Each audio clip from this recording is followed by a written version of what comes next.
Okay, so we now move on to the panel discussion, and I'd like to call our panel members up to the front to join me at the front here. So Darren, would you like to join us? Darren Capes.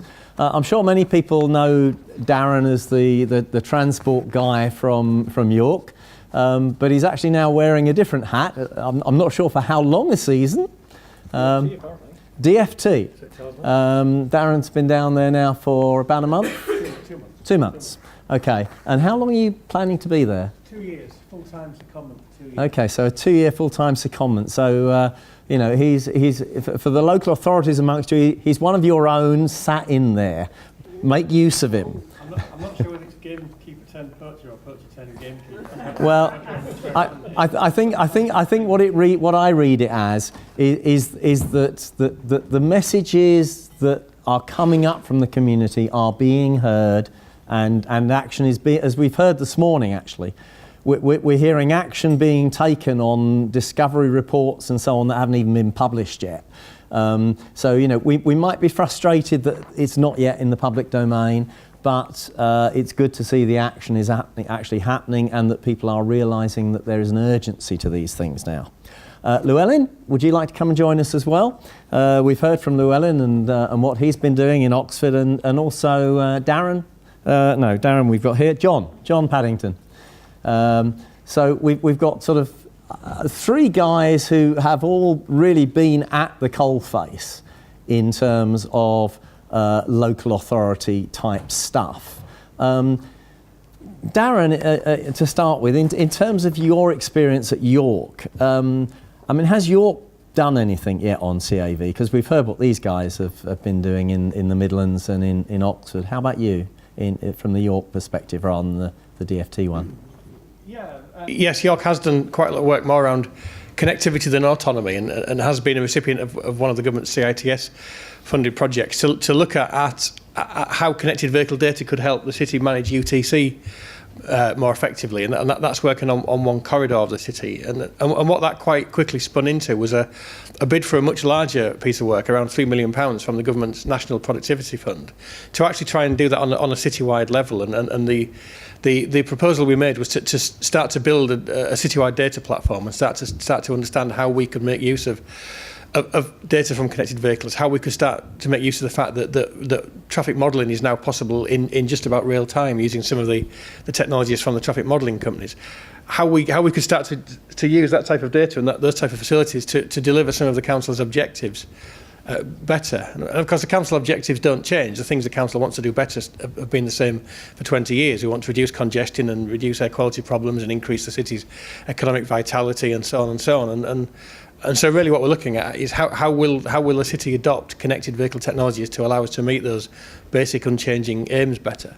And the way that we believe it will do that is by building or acquiring a data platform in one form or another, hopefully an open and agnostic one, and then using that to collect data from wherever we can, using that data to be modelled in whatever way we can, and ultimately use that to do better decision making. And decision making in 2 ways: internal decision making in terms of how we run the highway network, how we work as UTC operators and use these new facilities to make better decisions about how the city runs, but also make better decisions in terms of the information that we're able to give back to vehicles and give back to routing and navigation services as and when these services become available. So as and when people start to get smart routing, smart parking apps in their vehicles and on their phones, the city wants to be in a position to be able to utilise that and maximise the way in which it can work with those systems. So yes, basically we are. Oh, it's interesting. I had breakfast this morning with a friend of mine who lives here in Leeds, and I was talking to her about my recent experience of travelling on a bus in London, and describing how it was so different from my experience travelling on a bus as I grew up. You know, you got on a random bus, you hoped it was going to the right place, you asked the conductor in those days rather than the driver where to get off. Or the person next to you, instead of today in London, you know, you sit watching whereabouts you are between the stops, and you know exactly where you're going, even if it's a route you've never done before. And I was somewhat shocked to discover that here in Leeds, her experience was, well, actually, I do it the way you used to do it. And I think it's particularly for folk who live in London, you know, we don't realise quite how things vary in different places, and I think that's been one of the things that has, one of the things that the TDI has enabled is to get this discussion going. I mean, Oxford, West Midlands, you're all doing different things with CAV. And we've heard a little bit today about some of the things that's coming out of it. And we've heard about initiatives that are hopefully going to try and bring some of this together. I mean, Llewellyn, I'd like to get your take on this issue of... Can I just answer that particular example from a small city perspective? Yeah, okay. But then pass it on quickly to Llewellyn. So London has obviously invested a huge amount of money in Countdown and the ability to tell people on buses where the next stop is. But actually, if you look on a London bus now, as many people are looking at their phone and getting their location from Google Maps or Alexa or wherever than are you looking at the display. So for small cities, I think now it's about understanding where to invest and investing in large infrastructure, elaborate systems run by the public authorities is maybe wrong now. Maybe we actually look at people like Google and let them do the things like that. And actually, small cities might get to the same level of service that London has, but with much less investment by being much cleverer in the way that they understand what the private sector is delivering. And the person sitting next to me who I was discussing on the bus last week with said, "Oh, that's kind of what happened to me last month when my phone went flat. I didn't, I felt so insecure. I didn't know where I was. So there's always two sides to those coins. It's a bit like the inclusivity argument.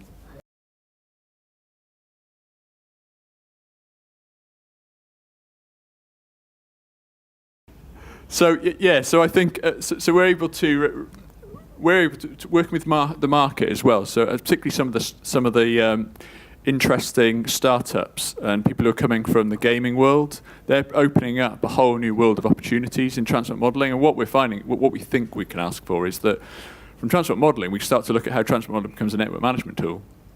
But then you've also got to look from network management, how do we manage the network itself and interact with the infrastructure on the ground. So myself and Darren have been talking a lot about how both the procurements and seeing how we can link the two together potentially, or certainly learn from each other.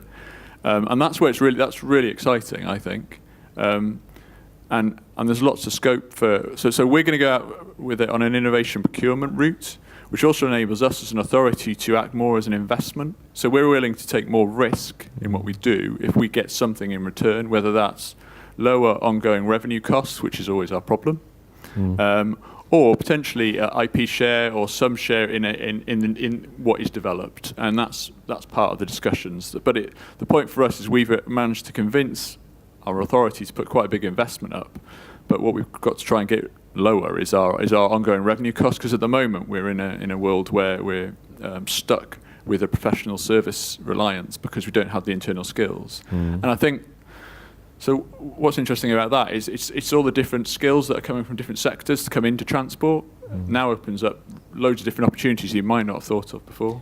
And some of those skills are transferable into other areas beyond transport as well, and required in those other areas. Yeah. Interesting. I was having a conversation earlier. I'm not going to commit to us doing this, but I've had an interesting conversation around this whole, the revenue capex issue has been an ongoing discussion. It's something that the message is beginning to get through, but there is a need to provide evidence to people.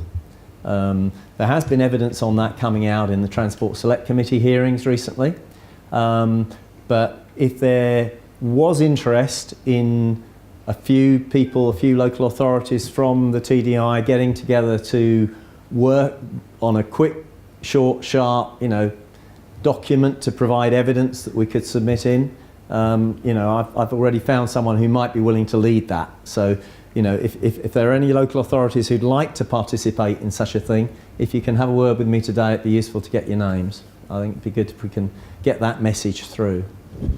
Yeah, I mean, we'll definitely be part of that. Okay, right. I thought I'd strike while the iron was hot. I had another question for you, Llewellyn. You mentioned that you've been able to persuade the investment in this area. Is that Oxford or is that England's economic heartland? Because I know you're collaborating very closely with those other authorities. It's both. So we're doing it's gone beyond proof of concept. We're doing a project for England's economic heartland. It's sitting at a higher level, but it's with immense simulations, who were the Transport Catapult spin out. great guys. They're very good. And what we're looking at doing now is whether we can build upon that with our procurement and potentially get some funding in. So if we might procure it in a way that allows anyone in EEH to access into the work that we've, what we've built at the end of it. So we're trying to align the different funding elements, because between all of us in EEH, if we can all align, we may end up with something that applies that can be applied for the whole area. Well, that was my thinking. Yeah. I mean, something again that it might be worth thinking about, looking to the future. Is whether there is one of the things that is not, I think, happening so much at the moment that would be beneficial, would be, for some of these that are what are beginning to be significant new approaches at scale that are beyond just simple, single authority areas. Documenting and communicating some of those into Innovate UK, into Meridian. So that they are more fully aware and their program making can be better informed. And I'm sure DFT too would find that valuable. Yeah. I mean, that's a really important point. I've been talking about this to lots of different people at the moment. If I think 10 years ago, we did a really innovative thing in a different authority that was a residential design guidance, and it was with CABE, who actually had money in those days from government to push, street design and various things forward. Not capes. Yeah, different case.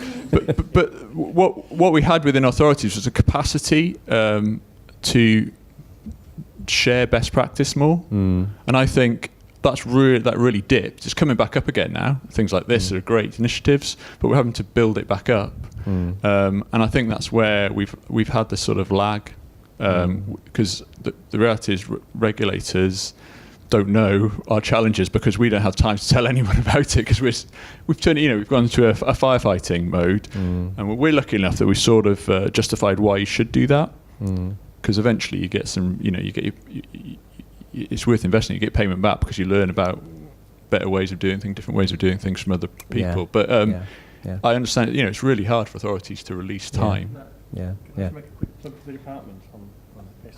In a minute, I want to pass the phone to John, and I guess the question I'm going to sort of throw at John really is, I mean, you've been involved in projects with a variety of different areas of CAV. Have any of those involved local authorities to any degree, or has it mainly been with industry in terms of your own company? So is that working? Yes. Okay, cool. So our Innovate UK projects have a wide range of partners in them.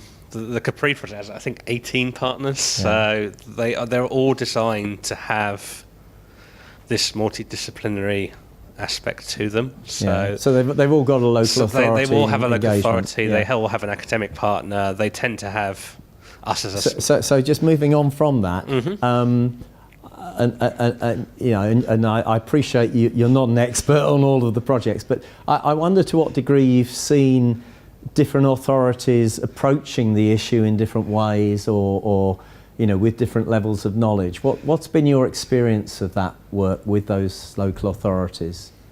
Have some been more proactive than others? And, I've got to be careful what I say. it's okay, because most people won't have remembered which projects they were, or bother looking up to see who was involved in them. You don't have to name any projects. No, I think it's just an observation from me as private sector. That's more what I'm trying to tease out. Yeah. Actually, I would say that, to be frank, anyone that's generally involved in an Innovate UK project is fairly aware, because it takes time to get an Innovate UK project. It takes time internally to get the approvals.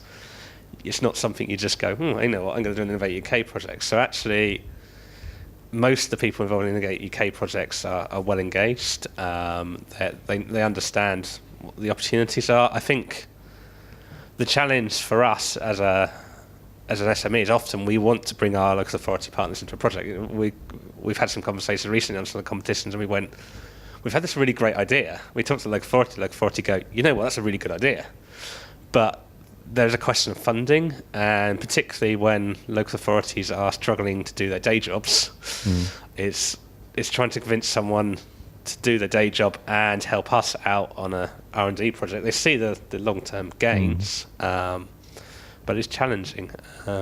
Is it funding, or is it just existing resource? Because I mean, local authorities usually are fully funded, aren't they, on Innovate UK projects?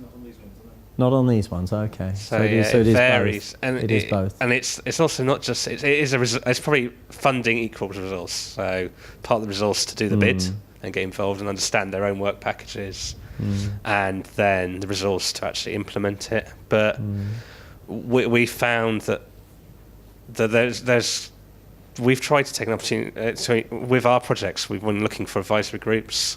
So even if we don't have another local authority involved, we've been reaching out. So get them involved in that. Yeah, way. and that's also an opportunity for people here who aren't necessarily involved in our projects, that actually if they want to find out and they're interested, like, oh, what you're doing around connected vehicles or autonomous vehicles, that's interesting.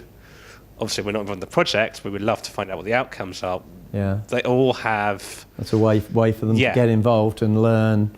I mean, maybe that's something that Innovate UK or Meridian might want to sort of take on board or cater through the KTN, to provide some kind of mechanism to help.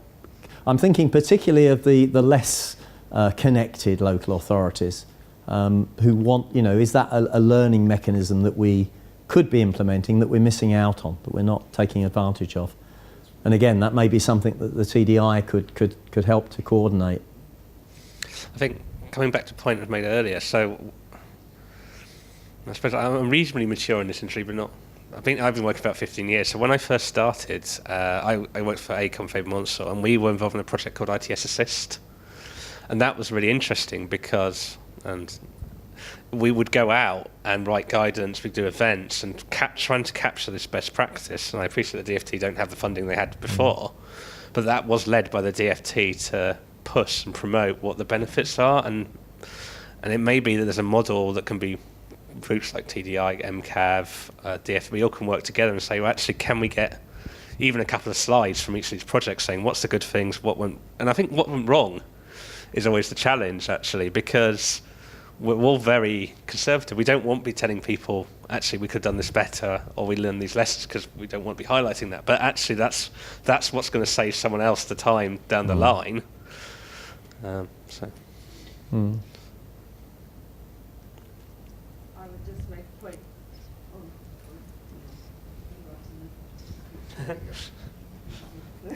If you can introduce yourself for the benefit of the streamers. Yeah, sure. Teresa Jolly, Def 153. This conversation has just brought out something that I think we've all recognised, but in particular, I know Darren's going to be doing a bit of this in DFT, but the big skills gap that we miss, there's a technical one, but the massive skills gap we miss is in the ability to tell these stories together, communication bit out. If only we can add a proportion of that real skill that perhaps comes from slightly outside of the sector in the ability to actually look at that. I'm saying that slightly as a small plug, although no one else can actually join because we're fully booked, but we've actually got a local transport data hack with the BBC next Thursday. And this is something, it's a slow burn, but it's something that I want to try and explore, because as well as sharing and raising the profile from a transport side, yes, there's an aspect of, I'm not saying the BBC should do all the storytelling, but the concept of bringing that communications element in is an important part, but also from a digital comms in terms of information on travel and transport.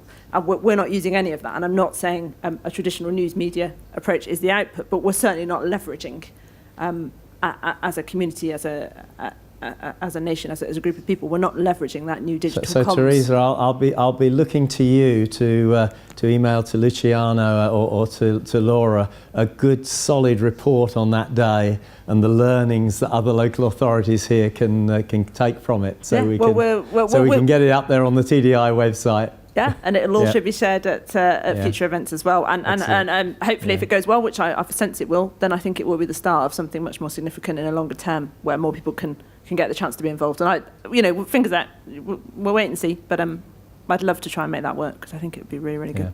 Thank you. Okay, do we have any specific questions from the floor to the panel? I mean, I'm sure I can come up with another one or two, but. If there are any, I just want to give the opportunity. Paul. Oh yeah, Paul Darlow from Portsmouth City Council. Just a question really about where the panel think we are in relation to being ahead, in step with or behind Europe. Myself and Darren were at an event recently in Bordeaux where we saw lots of exciting things, and a lot of European cities saying now's the time for the end of the projects and the rollout of the technology. And just a thought really from where we think we actually are and whether we need to do a lot more to catch up or whether we are in step. So Darren, I think you're probably in the same place as Paul. So Shall I start with John, this one? yeah. Interestingly, I was at the Future Transport Conference the last couple of days, and I can send you a link, but I went to a presentation that I was asking experts around Europe actually these questions. So I interviewed like 300 people. And the general consensus is the UK are doing really well. We're there or thereabouts. I think everyone really appreciates what the work the government's doing, the funding. what was this, mainly UK people? No, this was a pan. It was the EU 19. I think they interviewed. They've interviewed experts around Europe and asked them, and had lots of questions, lots of stats and stuff. But they were asking about which countries do you think are ahead of the most at mobility to service, connected vehicles, autonomous vehicles. I will say one thing, as someone probably in the private sector in this field, there's definitely a lot of hype still. There's a real question about whether it's a project or commercial. I don't think anyone is yet doing fully commercial. I think we're definitely moving away from a government-funded research and development to commercial trials. I'm not convinced necessarily that people are thereabouts. We've had some quite frank chats with some of the people in Europe because we were looking to partner with them. I think in the next year or two, people will be there. The things that we need to do is we need to actually work out, this is my personal opinion really, is to how as the country do we move the next step, because we've got all this great research and development funding, but how do we enable commercial pilots? And also I appreciate there's a good piece of work being done at the moment by the Law Commission and CCAV and looking at all these regulatory issues, because for instance, if we wanted to run a autonomous shuttle, is it a taxi or is it a bus? And they're quite important distinctions because they're different requirements. I think that's very helpful. Is that information from those questionnaires and so on, is that public domain? I've got the details, so let me find the links and I'll send that round to you. You can. I very much appreciate that. Thank you, John. So I'm sure that would be of interest to others. From my perspective, I think we are doing really well. I think there's a lot of hype, but there's also, when you go and look at what some of the leading companies in the UK are doing, they're not far off what the leading companies in the US are doing. I think two of the leading companies who you could probably think of are very careful in what they tell, where before they go and tell everyone what they can do. They're taking quite a conservative approach on that, which is probably sensible because they understand the whole media hype. And both those companies are selling elements of their products on a commercial basis into different industries. So you can look at, Oxbotica are already selling elements of their technology into warehousing, for instance. And if you hear Paul talk, he talks about that all the time. He's like, they may not sell into the car industry, but if they become, in the top 3 of the warehousing world, they'd be pretty happy as a company because it's a big market. And that's, our focus is very much on vehicles on roads, but companies like Oxbotica are looking across the whole market application. And then I'd also point to Street Drone have developed to where they are without any Innovate UK funding. So they've developed a commercial model, and they've managed to get private sector investment, and they've sold their first vehicles into a marketplace. I think they now are doing a couple of Innovate UK projects, and they're supplying they're supplying vehicles into Culham, for instance. So they're becoming a supplier, but they've managed to get to where they are on a commercial model. And so that's, it shows that we're doing pretty well. And I don't know if many other companies in the UK and Europe are being able to do that. So I think the UK's there. We're probably lagging behind at the moment in terms of public transport applications. So you see like EasyMile and Navia. I think Navia do a brilliant job at press and showing what they can do, and we've got to go out as one of our projects and go out and get a reasonably sized vehicle at the moment, and we don't have a supplier at the moment in the UK. So that maybe it's the vehicle manufacturer actually is where we're lagging behind. It's interesting that, I mean, this whole issue of hype and where we really are. I kind of, an early stage of my career was involved with working for Siemens. We were developing the very first cordless phone, and I recall, then about 20 years later, I actually did some work, industry research, looking at the projections which the cordless phone industry made for their sales over, what the market was. And interestingly, it was an international organisation headquartered in Switzerland, a lot of Germans involved, and this was looking back on their past forecasts from a present-day perspective. And actually, the figures of what was actually sold pretty much matched up with their forecasts from a few years before. And my analysis of that was it was because they were Germans. And the Germanic mentality is you never say more than the absolute, we know this is what will happen. You don't exaggerate, no hype. I was really quite shocked at the correlation between the two. So it's interesting to hear, those perspectives on how we're managing the hype. I mean, maybe it's a case that what comes out in the media, is just what you see in the media. But it's interesting that, from people who are, I saw a hand at the back there. Yeah, it's Sonal Badeo, Coventry City Council Transport for West Midlands. Sorry, let the mic get to you. That would be useful to. Thank you. Hi, my name is Sonal Badeo from Coventry City Council and Transport for West Midlands. This is just the sort of feedback or our take on us involved in two Transport Innovation UK funded projects, which is autonomous and connected vehicles. And it's how we've gone through and what learnings we've had. At the moment, we've got a third project, which was elaborated earlier about setting up a test bed. For local authorities' perspective, it was very difficult to understand. But the findings that we have, we're coming towards the end of the two projects, and the learnings we've had from there are very, very useful, purely because we're working with the OEMs and having that input with the OEMs to see what our future infrastructures should look like or would look like. And what we're saying is Coventry City Council and Transport for West Midlands is open for business for other OEMs or any other developments that want to come through to us, because learning and sharing that experience has been very, very useful. Just taking on what was the panel have just said, where do we share? Where's the repository of all the findings? And that's something we spoke about yesterday with the UTMC development group.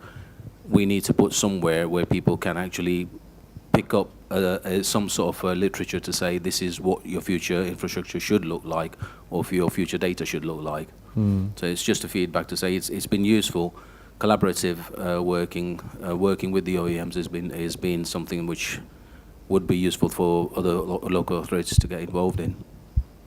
Great, thank you for that contribution. Thank you. Anyone else here who's Can I add on to that? Yeah. But use the microphone. Yes. Sorry, I think that what we are talking about here is we are talking about a knowledge hub, more or less like this.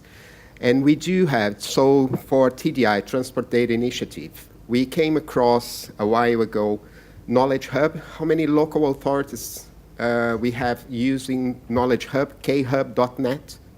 Do you know anything about it?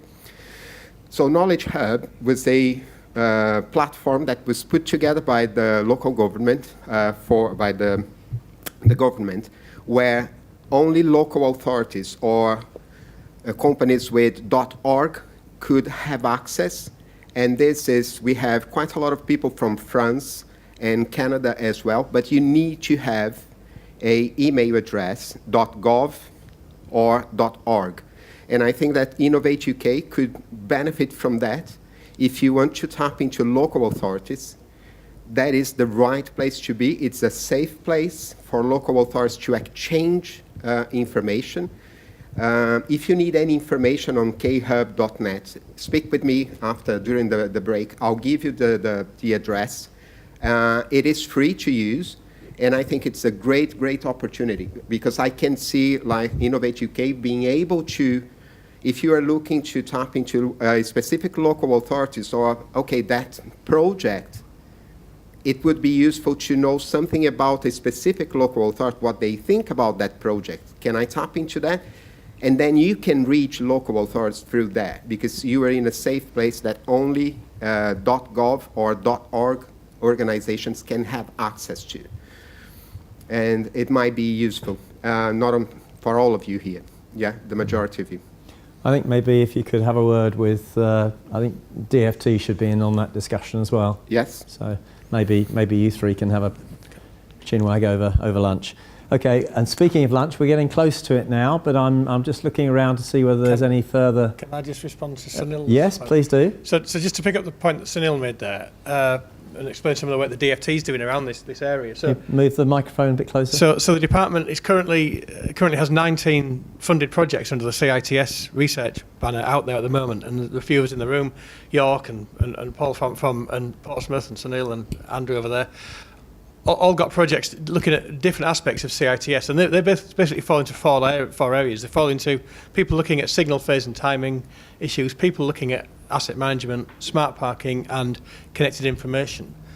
And one of the things that the department isn't doing with those projects is coalescing what's happening out there and turning it into guidance and turning it into learning that we could use as a wider community, which is exactly what I think you were driving at, and exactly what we need to do more of.